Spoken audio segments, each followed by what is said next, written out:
Sempre me pedem para falar sobre livros que eu tenha lido e que tenham sido importantes na minha vida, né, na minha formação. E quando eu tinha uns 19 anos, eu li um livro que me acompanha a vida toda e foi super importante para mim e para o meu ministério. O nome do livro é O Caniço Ferido, de Richard Sibbes, um pregador puritano que nasceu em 1577, morreu em 1635. Ele fornece uma exposição de coração terno e completamente exaltante de tudo que Cristo é, em uma aplicação de Isaías 42, 1 e 3. Então, desde a sua publicação inicial em 1630, o livro O Caniço Ferido tem sido uma fonte de encorajamento para pecadores abatidos e santos em luta nas aflições da vida e tudo aquilo que tendem a abater o coração do homem, não é? Então, Richard Sibbes segue a interpretação de Mateus desse texto, vendo ser cumprido na vida e ministério de Cristo, como Mateus faz em Mateus 12, de 18 a 20. E a exposição de Richard Sibbes se divide em três partes básicas, eu diria. A primeira é Cristo não quebrará a cana quebrada. A segunda, Cristo não apagará o pavio que fumega. E, por fim, a terceira, Cristo não fará nenhuma dessas coisas até que tenha enviado o julgamento para a vitória. Então, Richard Sibbes ele explica o texto principal sobre esses três títulos e, em seguida,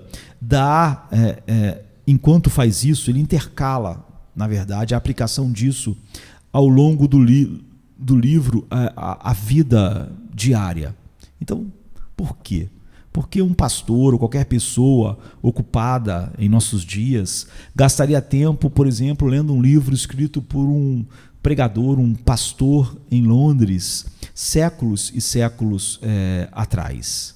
Bem, eu diria que Sibbes sabia muito sobre verdadeira pregação da palavra de Deus e tinha um conhecimento profundo da palavra de Deus e daquilo que o homem é. E isso é algo atemporal, não importa em que época nós vivemos, não é? Essa verdade é a verdade de Deus e ela não muda com o decorrer dos tempos, e os homens caídos também não mudam. Então, Richard Sibbes, ele regularmente escrevia os seus sermões e na época de sua morte, em 1635, ele deixou mais de 12 milhões de palavras escritas à mão no papel, não é? E o Caniço Ferido ainda é considerado um clássico da devoção puritana. Richard Sibbes ficou conhecido como o celestial Dr. Sibbes, porque ele era como um grande cardiologista, não é? Então, devido à sua pregação que honra a Deus, era centrada em Cristo e aplicada ao entendimento e ao coração profundamente e ao seu modo de vida temente a Deus, ele recebeu dos seus contemporâneos essa alcunha, né? O celestial Dr. Sibbes. E quem não precisa de um médico que conhece profundamente Deus e profundamente os nossos corações e sabe aplicar adequadamente o remédio? Então, um dístico foi escrito sobre Richard Sibbes após a sua morte, que resume bem isso, eu diria. Dizia assim: por aquele homem bom, deem este grande louvor. O céu estava nele antes que ele estivesse no céu. Eu acho que todos nós gostaríamos que isso pudesse ser dito sobre nós, não é? Quando tivermos partido. Então, há 4 lições para aprender com o celestial Dr. Sibbes. Se você nunca leu Richard Sibbes antes, então você encontrará muito a extrair de uma leitura cuidadosa e fervorosa de O Caniço Ferido, além de tantas outras coisas, não é, que ele produziu e seus sermões. Então, aqui estão 4 maneiras pelas quais o celestial Dr. Sibes pode ajudar a sua alma, não é, a crescer, a amadurecer e melhorar a sua vida enquanto você enfrenta as maiores lutas possíveis, mas também melhorar muitíssimo a sua pregação, se você foi chamado para isso. Em primeiro lugar, seja obstinadamente persistente em expor a beleza, a doçura e a glória de Jesus Cristo. Então, a primeira lição a aprender com Richard Sibes é ser obstinadamente persistente em expor a beleza, a doçura e glória de Jesus Cristo como é apresentada para nós no Evangelho. Ou seja, não é suficiente para o pregador pregar contra o pecado, não é? Ele também precisa continuamente expor a maravilha e a glória do Salvador.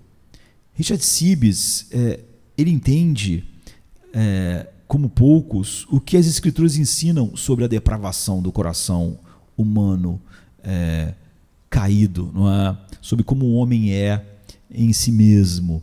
Ele diz, por exemplo, é muito difícil fazer com que um coração entorpecido e evasivo do homem caído chore com um sentimento verdadeiro de necessidade de misericórdia. Nossos corações, ele diz, como criminosos, até serem derrotados de todas as suas evasões, racionalizações e desculpas, nunca clamam verdadeiramente a misericórdia do juiz. Mas Richard Sibes, ele não aponta apenas a pecaminosidade no coração do homem e martela apenas a respeito disso. Ele deseja que o coração dos seus leitores e dos seus ouvintes, quando ele pregava, fossem totalmente cativados por Cristo. De acordo com Richard Sibes, Deus misericordiosamente esmaga os crentes a fim de abrandar sua dureza de coração e despertar o amor por Cristo. Então ele escreve, estes ferimentos nos faz colocar um alto valor em Cristo, e nós nunca vamos colocar esse alto valor e ver o Evangelho como essa notícia maravilhosa sem isso. Então o Evangelho se torna o Evangelho de fato, não é? O Evangelho de fato quando nós estamos nesse lugar. E quando ele se torna Evangelho de fato, nós vemos que as folhas de figueira, né, da moralidade e da suposta bondade humana não nos farão bem algum, não nos trarão nenhum consolo em nada que nossos corações realmente possam descansar.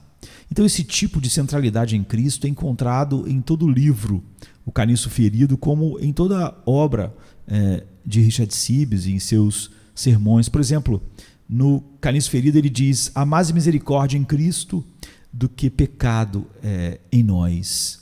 Ele diz: olha, se somos pobres, só somos pobres por isso, porque não conhecemos as riquezas de Cristo. Ele diz: em Cristo todas as perfeições da misericórdia e do amor se encontram, então nós não buscamos elas em outro lugar. Ele diz: aquele que morreu por seus inimigos, ele recusará aqueles cujo desejo da alma agora está voltado para ele. Ele diz: olha, tudo o que se deseja em um consolador todo suficiente, tudo será achado em Cristo e só em Cristo. Então Richard Sibes, ele lembra, por exemplo, os pastores da importância de sempre manter Cristo no centro de nossa pregação, ensino e evangelismo. Ele mostra a todos os pregadores o que significa consistentemente direcionar nossos ouvintes para longe de si mesmos e diretamente e continuamente a Cristo. A introspecção piedosa é uma coisa boa, né? Sondar nossos corações, mas olhar para dentro só ajuda por um período, não é? Os pastores, por exemplo, devem consistentemente focalizar a atenção dos crentes não neles mesmos, não é? Mas em Jesus Cristo, aquele que é a peça central da nossa proclamação, não é? Da proclamação da palavra de Deus, como está em Colossenses 1, 28. Então, Richard Sibbes lembra aos pregadores a consistentemente expor a beleza, a amabilidade, a glória de Cristo. Ele diz: pregue contra o pecado, mas nunca deixe de destacar o foco do seu sermão sobre Cristo. Esse é o foco, não é? Esse é o foco central. É isso, no final, que quando um pecador vê, quando tem seus olhos abertos pelo Espírito, ou os cristãos, quanto mais veem essa beleza, mais o pecado perde o seu poder de atração e sedução sobre eles. Em segundo lugar, aplique a Bíblia ao coração e à cabeça juntos. É o que eu aprendi com Richard Sibbes. A segunda lição, então, a aprender é essa: aplicar a Bíblia ao coração e à cabeça ao mesmo tempo. Então, algumas das melhores sessões de O Caniço Ferido são aquelas em que Richard Sibbes apresenta uma aplicação de busca do coração. Os puritanos, eles eram mestres na aplicação bíblica afetuosa, perspicaz e sábia na vida cotidiana, né? Na aplicação da verdade na vida cotidiana. No entanto, mesmo para os padrões, eu diria, puritanos, Richard Sibbes parece ser excepcional na aplicação prática do ensino. No Caniço Ferido, onde Sibbes fornece uma aplicação detalhada do texto bíblico, você percebe isso. Né? Ele faz isso, mas não é a quantidade de aplicação que se nota no livro que importa somente, mas é a qualidade dessa aplicação em cada aspecto da vida que ele faz do texto. Então, se este livro ele incluísse apenas as sessões de uso, de aplicação, então os pastores, por exemplo, ainda lucrariam muitíssimo com isso. E todas as pessoas que leem e que, é óbvio, como filhos de Deus, precisam crescer na meditação e na aplicação da palavra de Deus em todos os aspectos da vida. Então, se você acha que a aplicação fiel é uma fraqueza em sua pregação, a aplicação prática, não é? Ou é a dificuldade sua como um leitor e um filho de Deus interessado na palavra de Deus, então há muito a aprender, por exemplo, com Richard Sibbes. Ao ler, por exemplo, O Caniço Ferido, observe a maneira como ele instrui fielmente a mente e aplica o texto bíblico diretamente ao coração. Ele não separa essas duas coisas. Eu acho que esse é um dos maiores problemas em nossos dias. Uma das sessões mais comoventes do livro é uma sessão de aplicação intitulada A Fraqueza Não Deve Nos Impedir de Trabalhar. Nós sabemos, por exemplo, em Mateus 7, de 7 a 11, que os crentes devem perseverar em orar ao nosso Pai, né, cheio de graça, e não devem desanimar nunca. Mas em vez de açoitar a consciência com imperativos contínuos sobre orar e orar, Richard Sibbes nos convida a orar lançando indicativos, como pérolas, não é? Com as duas mãos, usando as promessas de Deus. Deus ouvirá os desejos profundos do seu próprio Espírito em nós, que habita em nós. Deus pode entender o sentido de uma oração confusa, que não sabe explicar tudo aquilo que sente ou precisa. Esses grandes desejos por Deus na alma clamam mais alto em seus ouvidos do que os seus pecados. Essas agitações tocam o coração de Deus e o derretem em compaixão por nós. Quando vem do espírito de adoção e do esforço que a graça produz em nós para sermos mais maduros, melhores, cumprir as promessas, o deleite de Deus. Então Deus aceita as nossas orações, embora fracas, porque somos seus filhos. Nunca há um suspiro santo, nunca derramamos uma lágrima, não é? que venha a se perder. Pela oração aprendemos a orar. Deus em Cristo lançará um olhar gracioso sobre isso que é dele mesmo, ou seja, daquilo que o Espírito Santo está produzindo em nós. Richard Sibbes, ele se recusa a separar a cabeça e o coração em sua aplicação da Escritura. Ele insiste em que o cristão mantenha uma conexão vital entre conhecimento e as afeições do coração. Richard Sibbes não aponta seus leitores, ou para quem ele pregava, para uma ortodoxia fria, calculista, morta, não é, meramente intelectual, ou em oposição a isso, um emocionalismo sem doutrina, focado na experiência. Não é?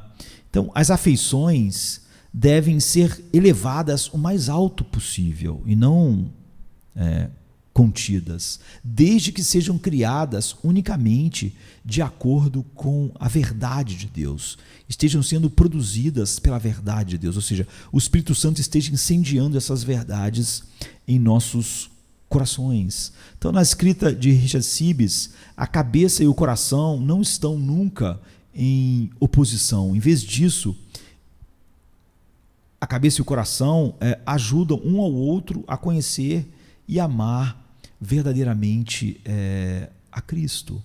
Richard Sibbes escreve: visto que o conhecimento e as afeições ajudam um ao outro, é bom manter afeições de amor e deleite por meio de todos os doces incentivos e encorajamentos divinos, pois, ele diz, o que o coração mais ama e gosta, a mente mais estuda e vai querer estudar. Portanto, Richard Sibbes fornece uma boa verificação para a nossa própria pregação e vida.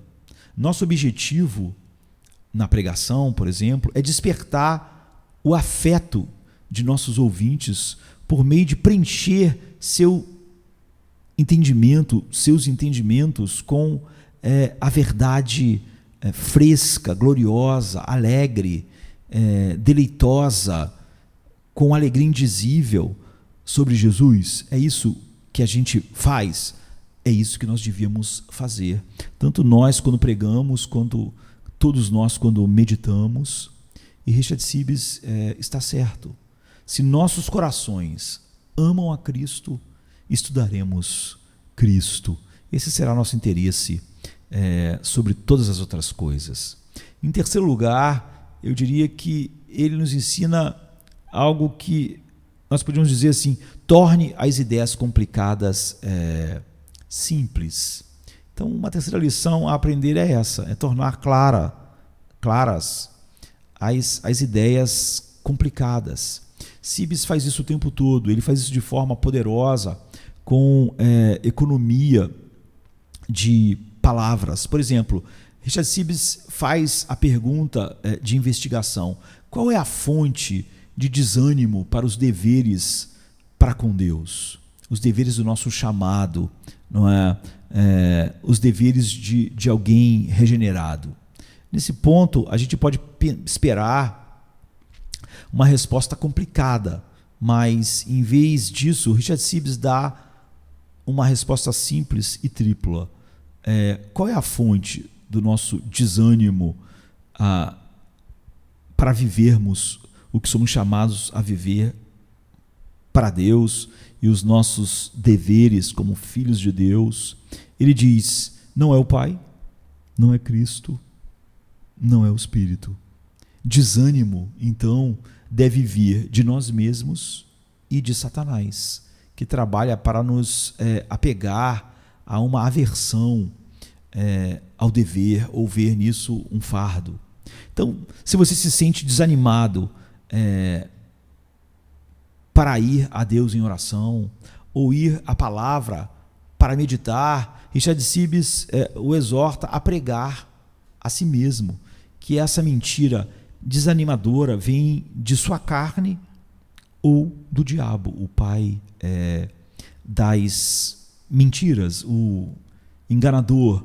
Então, o santo e amoroso Deus triuno deseja que seus filhos se aproximem ousadamente do seu trono da graça.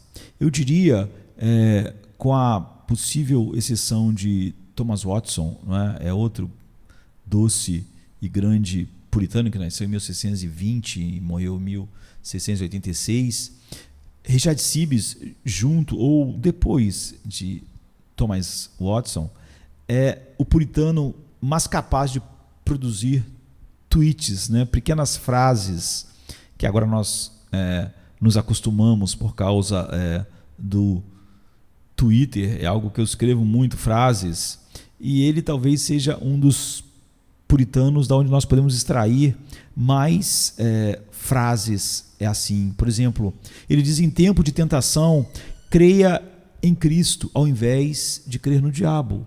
Acredite na verdade da própria verdade. Ou ele diz: lança-te nos braços de Cristo, e se pereceres, pereça aí. Esse é o lugar. Não é? Ele diz: nossa discórdia é a melodia do nosso inimigo.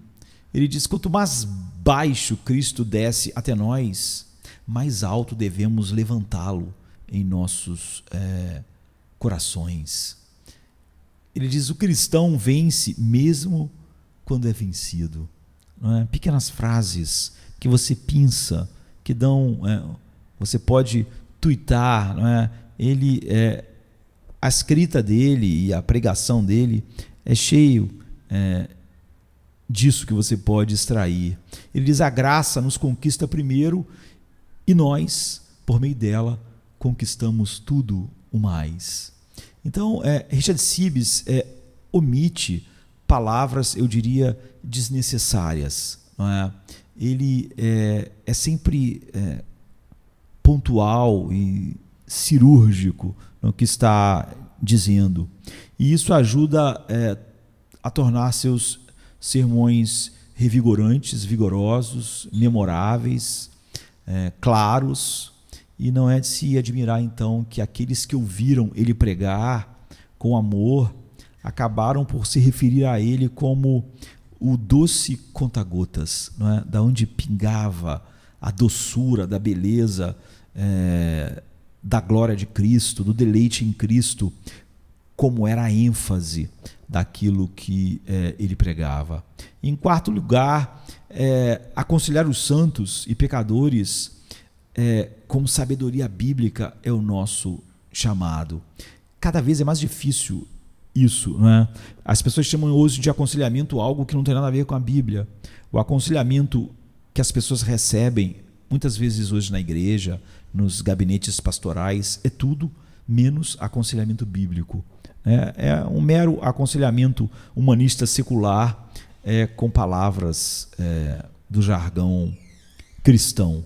Então, em quarto lugar, Richard Sibbes nos ensina a aconselhar santos e pecadores com sabedoria bíblica. Então, o Caniço Ferido, que é o livro que nós estamos mais centrados, está repleto de exemplos de conselho pastoral básico e útil, usando advertências e promessas, lei e evangelho, que é o que nós devíamos usar. Então, para o santo errante que carece, por exemplo, de segurança, Richard Sibbes escreve: violações intencionais na santificação, prejudicarão muito o sentido e certeza de nossa justificação. E para o santo teimoso que está cego para as áreas de pecado em sua vida, Richard Sibbes escreve: o poder e luz que o Espírito Santo resplandece salvadoramente no entendimento nos dá um coração suave e flexível. Onde a graça subjugou o coração, as paixões indisciplinadas não lançam tal névoa diante do entendimento que nos impeça de ver, em casos particulares, o que é melhor e o que glorifica mais a Deus. E para o santo lutador que se apega a Cristo pela fé, Richard Sibbes escreve: uma pequena coisa nas mãos de um gigante fará grandes coisas. E uma pequena fé, não é, colocada em Cristo fará maravilhas. Essas pepitas pastorais são maravilhosamente úteis no ensino de outra lição básica. Se quisermos dar conselhos bíblicos sábios a outras pessoas, nós precisamos principalmente conhecer melhor e cada vez mais profundamente a Bíblia. É a única maneira de nós conhecermos verdadeiramente o homem, conhecendo verdadeiramente Deus e o que Deus diz sobre o homem. Então, conhecer melhor nossa Bíblia nos ajudará a conhecer melhor nossos próprios corações caídos e, por fim, conhecer muito melhor o Salvador. Então, o Carniço Ferido é uma festa para a nossa alma. E Richard Sibbes, de maneira geral, é uma festa para a nossa alma. De acordo com Richard Baxter, um outro grande puritano que nasceu em 1615 e morreu em 1991, a leitura de O Carniço Ferido foi fundamental para a sua conversão a Cristo. Ele disse que alguém bateu na porta, na casa do seu pai, e vendeu um livro, né, de Richard Sibbes, exatamente O Carniço Ferido. Isso foi fundamental na sua conversão. Então, o celestial Dr. Sibbes, como ele ficou conhecido, também foi usado por Deus para ser um remédio infalível e bálsamo para a alma de Martyn Lloyd-Jones. Ele diz, quando ele estava sobrecarregado e exausto. Lloyd-Jones escreveu que durante uma temporada particularmente cansativa do seu ministério pastoral, o Carniço Ferido, ele diz, me acalmou, confortou, encorajou e me curou daquele cansaço, desânimo. Então, eu espero que você também descubra que, por exemplo, o Carniço Ferido é um banquete para a sua própria alma, mesmo séculos e séculos depois que Richard Sibbes o escreveu. Richard Sibbes, eu diria, é um presente de Cristo para a sua igreja, na forma como ele mostra a pregação e a aplicação afetuosa, totalmente centrada em Cristo, das belezas de Cristo, na qual nós podemos conhecer quem Deus Pai é de fato. E ao contemplarmos essa glória do Pai na face de Cristo, somos transformados de um grau de glória a outro grau de glória.